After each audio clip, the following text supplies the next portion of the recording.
एक तवील अरसे के बाद इंटरनेशनल मीडिया का फोकस एक ऐसा महफूज पाकिस्तान है, महफूज पाकिस्तान है, महफूज पाकिस्तान है, किसने बोला था?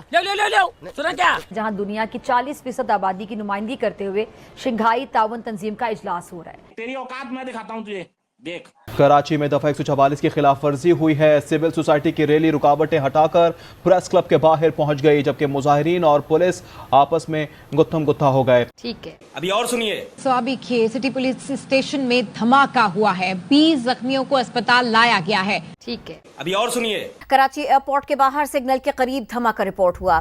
इस धमाके में गैर मुल्कियों की गाड़ी को निशाना बनाया गया, तबाह बर्बाद बर्बाद बर्बाद बर्बाद कर दिया। अच्छा बुखारी साहब, अब इंडिया भी आ रहा है इस इजलास में, कॉन्फ्रेंस में शरीक होने के लिए। इंडिया के वज़ीर ख़ारिजा हैं जयशंकर साहब, वो भी शामिल हो रहे हैं, लेकिन उससे कबल कोई मीटिंग नहीं की पाकिस्तान के साथ। ये तो आ रहे हैं देखने के लिए कि पाकिस्तान का फायदा तो नहीं होने जा रहा। दुनिया जान रही है कि एक इंतहा पसंद, शिद्दत पसंद और सियासी तौर पर गैर मुस्तहकिम बतलाया जाने वाला मुल्क असल में बहुत पोटेंशियल रखता है और दुनिया की टॉप 10 फौजों में से एक, एटमी कुव्वत का हामिल और अपनी आबादी के स्ट्रक्चर में 60% नौजवान रखने वाला पाकिस्तान सरमायाकारी के लिए शानदार जगह है।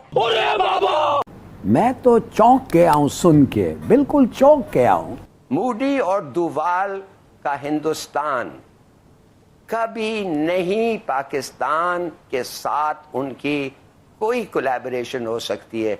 अच्छा, पाकिस्तान दुश्मन जो है उसने तो यही करना है कि उसने पाकिस्तान को एक नाकाम रियासत करार दिलवाने के लिए बड़े पापड़ बेलने हैं, क्योंकि दुश्मन है। वो कैसे बर्दाश्त करते हैं कि पाकिस्तान की जो आलमी तन्हाई है वो ख़त्म हो और पाकिस्तान उनके पापड़ों पर पाँव रख कर उनकी सारी मेहनत गारत कर दे।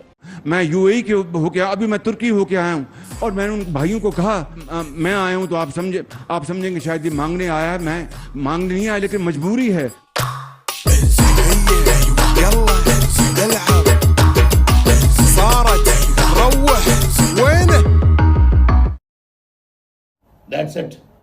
नमस्कार दोस्तों, जय हिंद। तो दोस्तों, बंदर के हाथों लग गया भाई झुंझुना।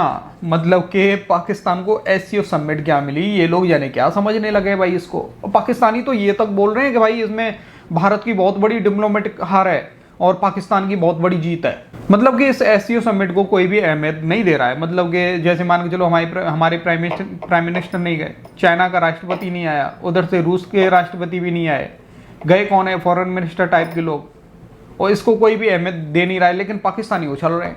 खैर, पाकिस्तानियों की इतनी औकात है, उछल सकते हैं भाई, खुशियां मनाने दो। लेकिन यहाँ पे फिजा खलीफा को पाकिस्तान महफूज दिखाई दे रहा है भाई। आए दिन धमाके हो रहे हैं पाकिस्तान के अंदर, आए दिन इनके फौजी मारे जा रहे हैं धमाके में। आए दिन मतलब पीटीआई वाले रोड पे खड़े हो जाते हैं, प्रदर्शन कर रहे हैं, इनको महफूज दिखाई दे रहा है पाकिस्तान। कच्चे के डाकू हैं वो, मतलब अलग से पेल रहे हैं इनको महफूज पाकिस्तान। बाकी दोस्तों चलते इस वीडियो की तरफ, लेकिन उससे पहले अगर आपको ये वीडियो पसंद आए तो लाइक करना, चैनल को अभी तक आपने सब्सक्राइब नहीं किया तो प्लीज चैनल को सब्सक्राइब जरूर लेना। अब्दुल बासित साहब, जयशंकर के दौरे को आप किस तरह से देखते हैं? जी, बिस्मिल्लाहिर्रहमानिर्रहीम, बहुत शुक्रिया। देखिए, मैं तो इसको एक कोई इतनी ज़्यादा अहमियत नहीं दे रहा। अच्छा। और उसकी बुनियादी वजह यही है कि ये एससीओ की एक समिट हो रही है, मल्टीलैटरल समिट है, पाकिस्तान ने मेज़बानी करनी है, हर मुल्क मेज़बानी करता है। मैं मतलब भैया, बहुत से लोग इसको ब्रेक थ्रू भी कह रहे हैं, लेकिन मैं ऐसा नहीं देखता, क्योंकि बड़ा क्लियर है कि पाकिस्तान और भारत की अपनी अपनी पोजीशंस हैं 5 अगस्त 2019 के बाद से। तो मैं कोई ऐसा नहीं, अगर मोदी आ जाते तो यकीनन एक बहुत बड़ी बात होती, लेकिन चूंकि पाकिस्तान और भारत ने जब भी एससीओ की हेड्स ऑफ गवर्नमेंट की मीटिंग हुई है उसमें शिरकत नहीं की, तो इसलिए मोदी साहब का भी आना नहीं बनता था, वो अनप्रेसिडेंटेड हो जाता। तो चूंकि ये हेड्स ऑफ स्टेट की मीटिंग नहीं है, हेड्स ऑफ गवर्नमेंट की मीटिंग है, तो इसमें ट्रेडिशनली भारत और पाकिस्तान अपने वज़राए ख़ारजा भिजवाते रहे हैं या कुछ और नुमाइंदे भिजवाते रहे हैं। तो ये क्योंकि बाकी जो ममालिक है ना, उनका निज़ाम सदारती निज़ाम है और पाकिस्तान और भारत का हमारा पार्लियामेंट्री फॉर्म ऑफ गवर्नमेंट है। तो हमारा चीफ एग्जीक्यूटिव चूँकि वज़ीर आज़म होता है, तो इसलिए हम हेड्स ऑफ स्टेट की मीटिंग अटेंड करते हैं। तो मैं इसको कोई इतना ब्रेक थ्रू नहीं देख रहा और मुझे लगता यही है कि कुछ बायलैटरल मुलाकात भी नहीं होगी ऑन द मार्जिन्स, क्योंकि जयशंकर ने बड़े वाज़े तौर पे कह दिया कि वो बायलैटरल विजिट पे नहीं जा रहे, वो एससीओ की समिट अटेंड करने जा रहे हैं।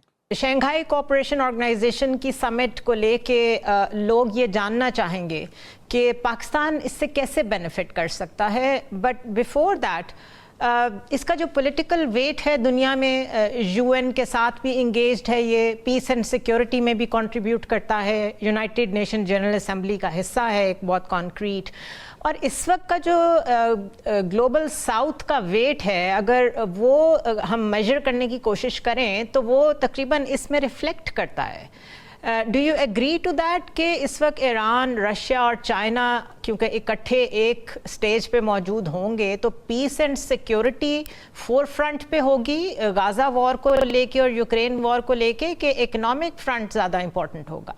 देखिए, होना चाहिए तो इकोनॉमिक फ्रंट इम्पोर्टेंट होना चाहिए, ज़्यादा इम्पोर्टेंट चाहिए, इसलिए कि इकोनॉमिक फ्रंट अगर इम्पोर्टेंट है, कोलैबोरेशन ठीक ठाक है, मैक्सिमाइज कर रहे हैं, तो फिर अवाम और लोगों का फायदा होगा उन चीज़ों में जो concern life. What concerns life is important और दे वुड बी हैप्पियर। मगर अफसोस से ये कहना पड़ता है कि इस दुनिया में लोग शायद डिफेंस का जो एस्पेक्ट है उसको भी इम्पोर्टेंस दे रहे हैं, बल्कि कुछ लोग कह रहे हैं that this can become the Asian NATO. Asian NATO में क्या रुकावटें हैं? एक रुकावट तो यह है कि हिंदुस्तान और पाकिस्तान, हिंदुस्तान तो हमारा जानी दुश्मन है, वो तो चाहता ही नहीं है कि यूनाइटेड फ्रंट कैसे हो सकता है? नहीं हो सकता है, इसलिए नहीं हो सकता है। हाँ, अगर पाकिस्तान और इंडिया में एक नो वॉर पैक्ट आ जाए, पाकिस्तान और इंडिया में एग्रीमेंट आ जाए कि no borders will not change और ये और वो, जो बेसिकली यूएन में है, you can't change a border by force. मगर आप देख रहे हैं कि यूक्रेन में क्या हुआ है, आप देख रहे हैं कि कश्मीर में किस किस्म की एग्रीमेंट्स और resolutions of the United Nations and promises made to the world violate हो गया है। They are in thin air. Yes, absolutely. तो मेरे ख्याल में ये कहना कि ये एशियन नेटो बन जाएगा, गिवन कि इतने डिफरेंसेस हैं इसके मेंबरशिप में मुल्कों में, तो मेरे ख्याल में इट्स अ बिट प्रेमेच्योर, मगर इरादा तो ये है।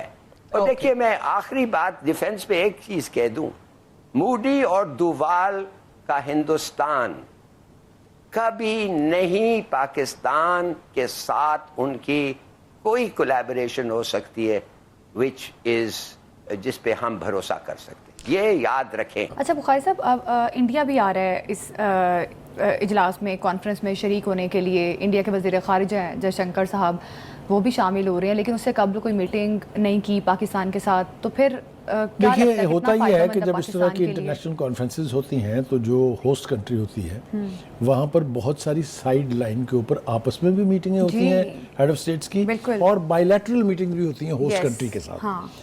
चाइना समेत बहुत सारे मुल्कों के साथ इस तरह का इंटरेक्शन हो रहा है। हाँ, इनके साथ नहीं, लेकिन इंडिया जो है उसने ना इसको ऑप्ट किया है, ना इसकी ख्वाहिश का इजहार किया है। लिहाजा जैसा मैंने शुरू में कहा था कि ये तो आ रहे हैं देखने के लिए कि पाकिस्तान का फायदा तो नहीं होने जा रहा, ये हमें मॉनिटर करने के लिए आ रहे हैं, ये इनका और कोई इंटरेस्ट नहीं है। ठीक है जी। तो दोस्तों, एक मजे की और बात बताऊं कि यहाँ पे जो एससीओ की समिट है पाकिस्तान में, इसका एक और एजेंडा है टेररिज्म। क्या? टेररिज्म। और कहाँ पे? पाकिस्तान में भाई। मतलब खुद पूरी दुनिया में टेररिज्म फैला रहा है, टेररिस्ट कंट्री के नाम से फेमस पूरी दुनिया में, और वो टेररिज्म को लेके बात करेगा। और याद रखना दोस्तों, मैं आज बता रहा हूँ, जयशंकर साहब जाएंगे और इनको ऐसा पेल के आएंगे टेररिज्म को लेके, भाई ये जिंदगी भर याद रखेंगे, ये सोचेंगे नेक्स्ट टाइम से कि भाई इन्विटेशन दें या नहीं दें इंडिया को। खैर, ये होते कौन है? ये तो भिखारी है, बेगर्स कांट बी चूजर्स। बाकी ये मतलब देख रहे हैं कि भाई इसमें इंडिया सिर्फ ये देखने आ रहा है कि कहीं पाकिस्तान कोई फ़ायदा तो नहीं उठा लेगा। क्या पाकिस्तान क्या फ़ायदा उठाएगा? सिर्फ भीख ही मांग सकते हो तुम लोग दुनिया से। चाइना आ रहा है, चाइना से भीख ले सकते हो, रसिया आ रहा है, उससे भी भीख ही मांगने की कोशिश करोगे। जहाँ तक है मुझे ये भी यकीन है कि जयशंकर साहब जाएंगे, उनसे भी तुम लोग भीख ही मांगोगे, पाकिस्तानियों, भिखारियों। बाकी दोस्तों, आपका क्या कहना भाई? अपनी राय कमेंट में ज़रूर देना। वीडियो पसंद आई तो लाइक कर देना। फिर मिलते किसी नेक्स्ट वीडियो में, तब तक के लिए जय हिंद, जय भारत।